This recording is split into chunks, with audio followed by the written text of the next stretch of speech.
Hi guys, welcome back to the channel. Thank you very much for joining us again. This is going to be the first video in a series of videos aimed at new bikers or people who want to start doing basic maintenance on their own bikes, who might have been riding for years.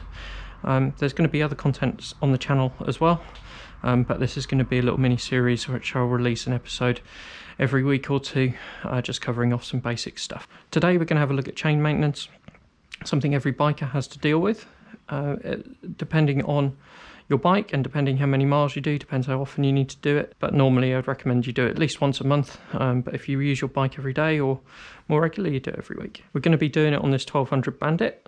All bikes are very similar. There's not a huge difference between them, but I will show you a couple of differences between this and my Blackbird, for example. Before we start, we're just going to have a look at the chain and look at the sprockets and make sure there isn't any major issues with them. In terms of the sprocket, what we're looking at is the teeth, and making sure that there's not any excess wear on them, making sure there's no damage on them or that anything's got broken. This is a relatively old sprocket, but it doesn't have a huge amount of wear on it. Where you would see with the tooth hooking, there's lots of pictures of that online. I will put one in the video just to give you a reference, but yeah, that sprocket's fine. The other thing we're going to do is we're just going to inspect the length of the chain. The first thing though is I'm just going to find the joint in the chain, which is here. Your chain may have a rivet link like this, or it might have a clip link. Most larger engine bikes will have a riveted link like this. Smaller engine bikes generally have a clip chain. It's just a good starting point to make sure you've seen the whole length of the chain. We're going to rotate the rear wheel and have a look. Make sure there's not any tight links or any damage. Tight links would show up as a little kink in the chain. There we go with background. Already no issues with this chain. Talking about rotating the rear wheel, obviously I've got a centre stand on this bike, which makes that a lot easier. If you don't have a centre stand, you can do this on the side stand. It just means that you have to move the bike around, or get a friend to help you. You can get ABBA stands or paddock stands as well, which help you with this. It's always possible. It just can be a bit more fiddly if you don't have a centre stand on your bike. So now we know that we're happy with the condition of the chain, the condition of the rear sprocket. We're not going to check the front sprocket today. I would recommend, if you've got a new to you bike that you don't know the history of and you don't know when it was last changed, that you have that off and have a look at it sooner rather than later. Front sprockets do tend to get neglected. They can be quite difficult to change with basic tools as well, so a lot of people neglect them. I recommend having a quick look at it. You're looking for exactly the same sorts of things as you would get on the rear sprocket with tooth wear. Front sprockets generally last twice as long as a back sprocket. But yeah, if you've got a new to you bike and you're not really sure, have that front cover off. Every bike's slightly different, but they're not too difficult to remove generally. If you do have to replace your chain, I always recommend you replace at least the rear sprocket with it. Generally we get 2 chains and 2 rear sprockets to 1 front sprocket, but your mileage may vary depending on the use of your bike and how well you keep your chain lubricated and how clean you keep it. So to check the chain tension, all we're going to do is halfway between the rear wheel spindle and the front sprocket is we're just going to push up on the chain. You can see this one isn't too bad. I have seen some incredibly badly adjusted chains in my time, so much so they'll hit the underside of the swing arm and all sorts of things. Please look after your chain. It's critical to the safety of your bike. It doesn't just propel you, it also gives you engine braking. And if they snap, they can get tangled up in the rear wheel, lock the rear wheel up and spit you off the bike. So yes, please look after your chain. They are often neglected, especially by new riders. So first thing we're going to do is collect the tools we need. I've already got them together here. We need a 10mm spanner and a 12mm spanner for the adjusters on this bike, and then we need a 24mm socket and a long bar for the rear wheel spindle because they tend to be quite tight. Just quickly show you a difference with the Blackbird. With the Blackbird, the adjusters sit behind the rear wheel spindle. Just use an 8mm spanner on these. There is no lock nut for these ones, so yeah, it's just slightly different, but you can see that there is a method of adjustment there once that rear wheel spindle has been slackened. So let's get this rear wheel spindle slackened off on here.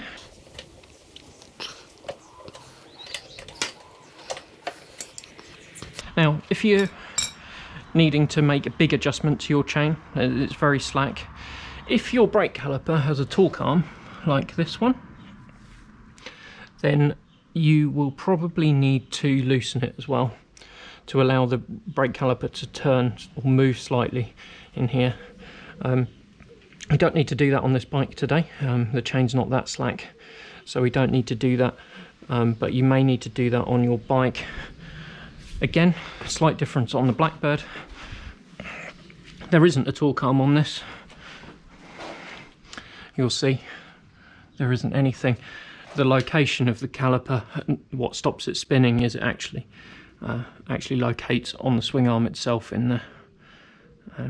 So yeah, it may not be needed on all bikes, but if you need to make a big adjustment to your chain, you may need to undo your torque arm bolt on your caliper.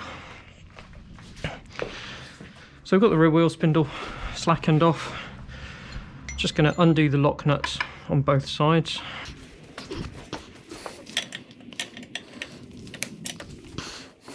And then we're going to adjust the chain. So we need to push the rear wheel spindle back because we want to tighten this chain up a little bit. So on this bike, we're just going to undo these bolts slightly. Now, it's important that you move each bolt the same amount, or each adjuster the same amount on both sides of the bike, because what you want to do is you want to keep your rear wheel spindle perpendicular to the center line of your bike. Wheel alignments on bikes are checked at the MOT, and you can check it at home with 2 straight edges. I'll show you how to do that in a separate video. Make sure you adjust your chain evenly on both sides. We're not going far with this one. We're just going one flat on the bolt head. It's a good reference. And we're going to recheck, which doesn't look too bad. And it's important before you finally check that you tighten that rear wheel spindle up again. Things do move slightly, and you're only talking about moving that rear wheel spindle a fraction, just to make quite a big difference to the chain tension. There are little reference marks on most bike swing arms. You can see on the Bandit here, there's little notches cut in to the recess where the wheel spindle sits, which give you a rough idea of the alignment. But are by no means the most accurate way of ensuring that you have the right wheel alignment on your bike. So if in doubt, get it checked out. Once we've made the adjustment, tighten the rear wheel spindle back up.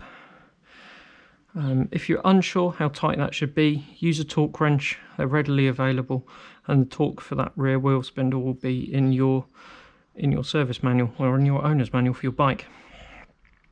And what we're going to do is we're just going to check the chain tension in 2 or 3 places around the chain, because chains and sprockets do tend to wear slightly unevenly. So yeah, we'll have a look in 2 or 3 different places. So I'm happy with that now. I'm not going to make any more adjustments. The last thing we would do after making the adjustments is to clean and lubricate the chain. Now this chain is nice and clean already. There's no need for us to clean this. There's lots of different cleaners available. If you go into an automotive shop, or you can buy them online, search for different chain cleaners. There's lots of different ones. Most of them either spray on as an aerosol, or you can brush them on. You can just use a little paintbrush and a tub. You can stand a tub underneath and just move the chain around with the rear wheel and just make sure it's nice and clean.